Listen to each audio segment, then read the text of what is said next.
তো ক্লাস করার জন্য থার্সডে আসবে, ডেমো ক্লাস হবে। আমি জাস্ট কয়েকটা বেসিক কথা বলছি, মানে আমার নিট দেওয়ার সময় আমার নিজের কী কী ভাবনা এসেছিল, সেটাই কীভাবে সলভ করেছিলাম, বা তোমাদেরও কী কী আসতে পারে এবং সেটাকে কীভাবে সলভ করবে। তো প্রথম ডাউট হয় আশেপাশে লোকজনদের মোটিভেশন দেওয়ার থেকে মানে ডিমোটিভেট করার সম্ভাবনা অনেক বেশি থাকে, যে ভাই ও কোচিং নিতে গেছিলো, 2 বছর কষ্ট করেছে, তো পারেনি, ফালতু ওইদিকে যাস না, সে হবে না। নিট তো বাংলা মিডিয়ামের জন্য নয়, নিট তো ইংলিশ মিডিয়ামদের জন্য। এনসিআরটি তো সব ইংলিশে লেখা, তোরা কী করবি, এসব কোশ্চেন আসে। তারপর আরও ডাউট হয়, ভাই আমার তো উচ্চ মাধ্যমিকে ছিল 70%, মাধ্যমিকে ছিল 80%, কোনো কমে টেনে হয়েছে, তো নিটের মতো এত ভালো জায়গায় আমি ক্র্যাক করবো কী করে। ট্রাস্ট মি, এসব জাস্ট অ্যান এক্সকিউজ, কিচ্ছু না এসব। নিজের যদি ইচ্ছা থাকে, নিজের যদি মানে সেই অ্যাম্বিশন থাকে যে আমি ডাক্তার হব, তো এই ছাদের নিচে বসে থাকা প্রত্যেকটা স্টুডেন্ট সে যদি সেইভাবে চেষ্টা করে, নিজের সেই রিচে পৌঁছতে পারে, তো হবে, অবশ্যই হবে।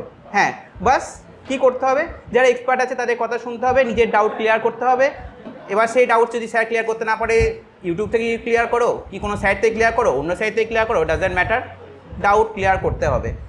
নিজের যা ডাউট আছে স্যারকে জিজ্ঞেস করতে হবে, আর বেশি করে টেস্ট দিতে হবে। ঠিক আছে, টেস্ট দিলে কী হবে, নিজে সব জেনে গেছি এই ভাবনাটা আসবে না। মানে আমি তো 2-3 বার এনসিআরটি পড়ে নিয়েছি, আমার আর কি দরকার।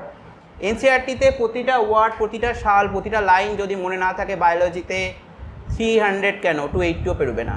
কিন্তু এখন যা নিটের কন্ডিশন এসছে, এই বছরটা ছেড়ে দিলাম, এই বছর তো স্ক্যামে ভর্তি, তো সাধারণত 620+ আমরা কাট অফ মার্কস ধরে এগুচ্ছি। সেখানে যদি বায়োলজিতে অ্যাটলিস্ট 340 কি 350+ না ওঠে, ফিজিক্স কেমিস্ট্রিতে 150-160 তোলাটা খুবই চাপের, কিন্তু বায়োলজিতে 340+ তোলাটা কিন্তু অতটা চাপের নয়, আমার যেটা নিজে মনে হতো। আমি নিজে বায়োলজিতে পেয়েছিলাম 345 আউট অফ 360, কিন্তু ফিজিক্স কেমিস্ট্রিতে অত আমি তুলতে পারিনি। তো যদি বায়োলজিতে অতটা তোলা যায়, এবং সেটা বায়োলজিতে তুলতে গেলে কী করতে হবে, শুধু এনসিআরটি নিয়ে বসে গেলেই হবে না, প্রতিদিন টেস্ট দিতে হবে। প্রতিদিন যেখানে পাবে, সারাদিন মোবাইল ঘাঁটছি, মোবাইলে কোশ্চেন ডাউনলোড করে নিলাম, মোবাইলেই কোশ্চেন সলভ করতে শুরু করে দিলাম। বই ঘাঁটছি, বইয়ের মধ্যেই কোশ্চেন রেখে দিলাম, ডাউট ক্লিয়ার করে দিলাম, কোশ্চেন ডাউট এক জায়গায় করলাম, নিজে ডাউট সলভ করতে পারলে ভালো, না তো এক্সপার্টদেরকে দেখালাম।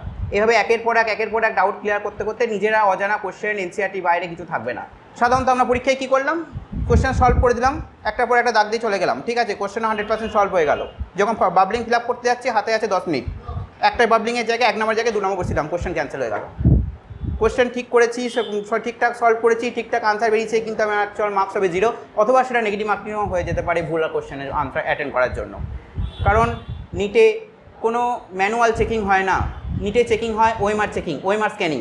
ঠিকঠাক যদি বাবলিং না ঠিকঠাক হয়ে আসে, কিছু যায় আসবে না, তুমি কতটা কোশ্চেন সঠিক করলে, কতটা কী কোশ্চেনে দাগ দিলে। বাবলিং যদি সঠিক হয়, সেটা তোমার কারেক্ট মার্কস। বাবলিং সঠিক হওয়ার জন্য কী করতে হবে, আমাদের টাইম কত থাকে নিটে, 3 ঘন্টা 20 মিনিট। কতগুলো কোশ্চেন থাকে, 200, কতগুলো অ্যাটেন্ড করতে হয়, 180। তো ওই 180 কোশ্চেন্স, অলমোস্ট 180 টাইম কি 200 টাইমস, 200 মিনিটস টাইমের মধ্যে, মানে 200 মিনিটসে 180 কোশ্চেন সলভ করা কোন মানুষের কাজ নয়। মানুষকে পুরো যন্ত্রে পরিণত হয়ে যেতে হবে, মাথা তৈরি করতে হবে সেরকমভাবে, সেরকম নিজেকে প্র্যাকটিসের মধ্যে থেকে সেরকমভাবে কোশ্চেন তৈরি করতে হবে, নিজেকে তৈরি করতে হবে।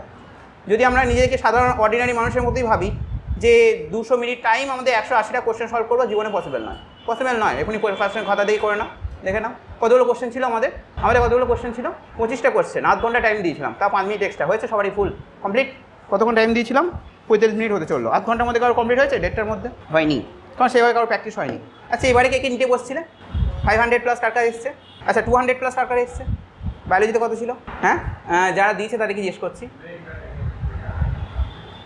ওকে, তো যাই আসুক, বায়োলজিতে পরীক্ষা মানে পড়ার সময় নিশ্চয়ই দেখেছো, এনসিআরটি নিশ্চয়ই কিনেছিলে, আর যারা এনসিআরটিও পড়োনি তাদের তো হয়তো 100 কাছাকাছি পেরবে, তার বেশি পড়বে না। তো এনসিআরটি কীভাবে পড়তে হয় নিশ্চয়ই সেই সময় তোমরা দেখেছো, প্রতিটা সাল, মানে এনসিআরটি পড়া জাস্ট পাতারা বলতে হবে, সাল শুরু হয়ে যায়, এদিকে পড়া শুরু হয়, এদিকে সায়েন্টিস্টের নাম, আর এদিকে কবে সালে ডিসকভার হয়েছিল। ইভেন 2022-তে ওর উপরও কোশ্চেন দিয়েছিল যে গ্রিন রিভলিউশন কত সালে হয়েছিল। তো ওখানে কিন্তু মানে Indian green revolution, not for the all over world. তো অনেকে বলেছিল স্যার এটা তো এনসিআরটিতে নেই, এমন কে বলেছে, এদিকে তো সাল লেখা আছে। তো স্বামীনাথন যেটা করেছিলেন, তো এইরকম করেই এনসিআরটি পড়তে হবে, প্রতিটা ডেট, প্রতিটা সাল, প্রতিটা ওয়ার্ড, প্রতিটা সায়েন্টিস্টের নাম, প্রতিটা লাইন এবং ওয়ার্ড মুখস্থ রাখতে হবে, হয়ে যাবে। তাহলে বায়োলজিতে অ্যাটলিস্ট 350+ কি 340+ আমাকে টার্গেট রাখতে হবে, তা না হলে নিটে 600+ পসিবল নয়। কারণ যে বায়োলজিতে 340+ আনতে পারছে না, ফিজিক্স কেমিস্ট্রিতে সে 150+ আনতে পারবে বা বাড়তে পারতেও পারে, কিন্তু খুব একটা আশাবাদী নয় তার প্রতি।